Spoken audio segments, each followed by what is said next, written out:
don't get the wrong idea, though. Yeah, a Davison woman grew up loving to farm and play in the dirt.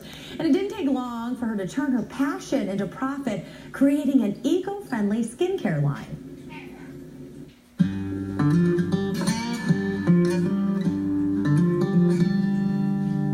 Growing up on her Davison farm, I was always dirty.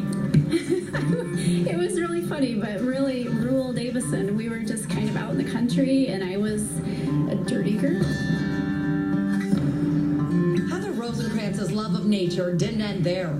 At the University of Alaska, she studied botany, moved home, and started growing herbs and plants. She soon turned into all-natural products. It was very small and very rural, and I was making products at home just for the heck of it, just skincare products. And a friend of mine said, why don't you do something with this? Why don't you just get it out of the house and sell it? At first, every weekend, she would travel back and forth to Royal Oak Farmers Market selling her wares out of her truck. But popularity of her products would grow, and Heather turned her passion into profit, launching Dirty Girl Farm.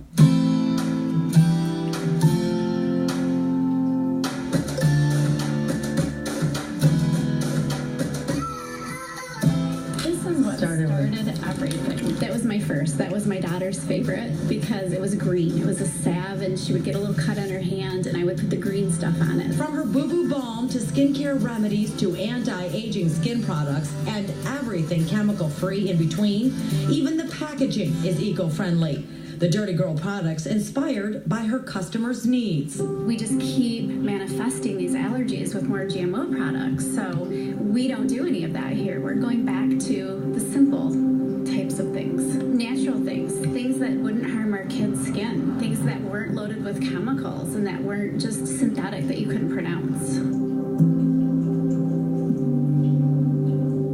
Everything used in her products grown in the U.S. and plant-based products made in her private lab.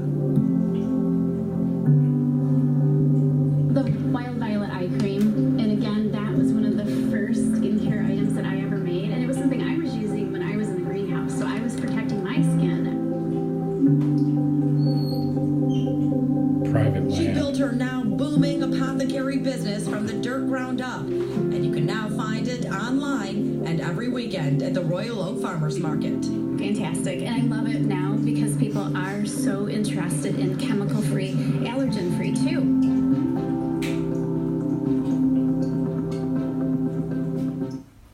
Yes, people That's really awesome. are because, you know, they're allergic to so many things. They can't use a lot of these products. Like she said, you can't pronounce things. So it's great to see a local person bring their Yeah, business, sure is. boosting, and it's successful. It's online. It's at the Royal Oak Farmers Market every weekend. So good for Heather. Well, even if you're not allergic to stuff, like, you know, my wife has more sensitive skin right, and of whatnot, course, yes. but the stuff in the house I use now too, even though I'm not necessarily sensitive to it, but you feel good using a bar of soap or something that you know doesn't just packed with Right. stuff you can't pronounce. All you know? natural. A lot of people Yeah. living that way, and great gifts too. I did see There a few you things go, I there wanted you to go. pick up. All right, well, former White House